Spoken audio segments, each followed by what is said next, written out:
28 years later, The Bone Temple is directed by Nia DaCosta, and this is a direct sequel to last year's 28 Years Later. The story follows Dr. Kelson finds himself in a shocking new relationship with the consequences that could change the world as he knows it, while Spike's encounter with Jimmy Crystal and becomes a nightmare he can't escape.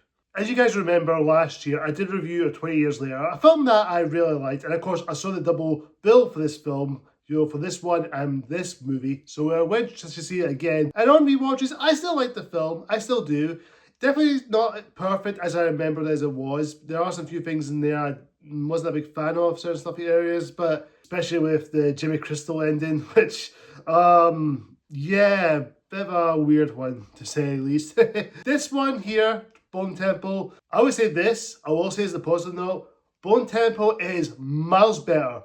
Big improvement, and probably my favourite film of the year so far. Well, early of the year so far at least, but this is on my best list, as I know it. I'm going to straight off to the bat. Nia DaCosta's directing here is amazing. It's perfectly well done. I think she crafted her own style while still keeping stuff what Danny Boyle put in his 28 Days Later and, of course, his 20 Years Later, what he said before. So it gives fans to see what the world's like, keep the same tone, the horror, the scale, and the blood and gore, and some wacky out there stuff, which makes it a big improvement. I think Nia DaCosta does a great job directing, because I know she directed Candyman back in 2021, I think it was, the Candyman remake, which I've not seen Candyman, or I've heard things about it. I think she knows how to make a good horror film. And yes, she did direct The Marvels, which a film that, I don't hate that film, I don't love it. I thought it was fine, it was alright, but again, that's a horror thing. That being said, she does put her style to it. She does a good job directing the film, and with the scale, the tone, the blood and gore, which I will say this, it's the most bloodiest, dark, thrilling movie I've ever seen, because there's so much blood in there, it makes you go, oh my god. Especially this one infected named Samson, which we'll get to in a moment with Ralph Fiennes' character, which, oh, the way he eats that person's face, rip his skull open, and he eats the flesh. Not gonna lie, when that scene comes up, I know it went like this. I might need this bucket to vomit in. Very gory, not gonna lie, disturbing, but yet disgusting. The acting all around is solid. Everyone gives 100% because the story is so constructive. It gives the actors to do a lot more for their characters, especially the special shout out is got to be Jack O'Connell as Jimmy. Oh my god, this guy is a fucking legend. Jack O'Connell is fucking amazing in this film. He delivers a terrifying, bizarre, weird, over-the-top performance, but in a good way. The way it's so convincing, the way he plays that character in this cult, especially with these group of other friends, with that Spike's character played by Alfie Williams, who Alfie Williams is great, by the way. His character there is talking to this group of cultists, and he's trying to escape from it, even though he doesn't want to be part of it, even though he has to be part of that team or that cult. What's up? What's up? And of course, another standout performance is Ralph Fiennes as Dr. Kelson, who's in the period of the last movie, who gets a chance to see more of him.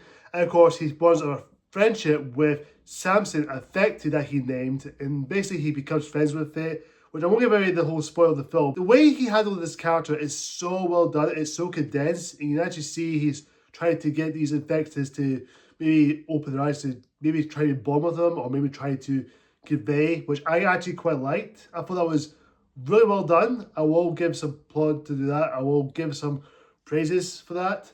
As far as the infections go, and all these zombie effects, even though you don't see much of the infected zombies or the rage virus stuff in there, you don't really get much of it, but we do see them. It's really entertaining. But I think that the mostly focus on is the human characters, about their survival, humanity.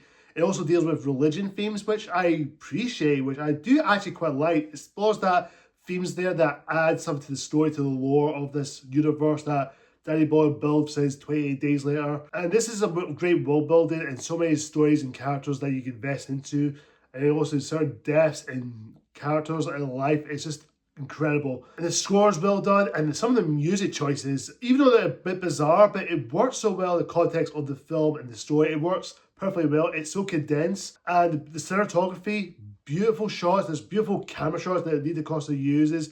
I don't know if it's the same camera work, like using a phone, I believe it is. Like I'm using this now for while I'm filming this. It is very well shot, it's well composed. I give some credit for that. I'll give some lot of credit. There's cinematography, the way the shots and stuff, especially the scenes at night when the sky is moving. It's beautiful. It's enchanting. I will give it some credits too. In terms of negatives, I'm trying to think of a negative in my head. I don't know if there's one that sticks out. To me, I don't know if there's one of them because I don't know if there's one. I try to dig in and say, there's got to be a negative in there, there's got to be a negative. Here's one. It's only like a minor nitpick or a negative because where the Jimmy Crystal cults, where Jimmy is terrorizing these group of survivors that they've been gagged and getting tortured. There's one character in the group that escapes, and you don't really see that character again. I thought, are they going to bring it up in the third movie, which is good? It's just announced they're making another one. As far as that character goes, I feel like, what happened there? I need some clarification, or maybe it's just escapes. I wish they could have done more of that. But that being said, I put it to say that's a little minor negative, that being said for that way. As far as the ending goes, it does leave a cliffhanger at the end. And my God, if you're a 28 years fan, or 28 days, or whatever fan you are, prepare to be surprised because it's heavily hinted and rumoured that a certain character is going to be in the film. I'm just going to say it there. That's it. 20 years later, Bone Temple is a huge, huge improvement over the first film. Definitely a lot better. The story's more tighter, and the runtime of this film is shorter. It felt like an hour and I think it's hour 50 minutes or 45 minutes, I believe it is. An hour 50-minute short movie. It's not long. It felt condensed. It keeps the pace and flow. It's well done. And to all the rest of the team, this is a damn freaking good movie. I enjoyed it. I can't wait to watch it again. This is a one of the best films I've seen this year so far. I'm going to give 28 years later, The Bone Temple, and solid A. Guys, comment down below and tell me, have you seen 28 years Bone Temple? Do you love it? Do you like it? Do you think it's alright? Or do you actually hate it? Whatever the case is, comment down below and tell me what you think. Thank you so much for watching, guys. Like this video, hit that subscribe button, hit that notification bell for more videos like this. Until next time, ladies and gentlemen, see ya.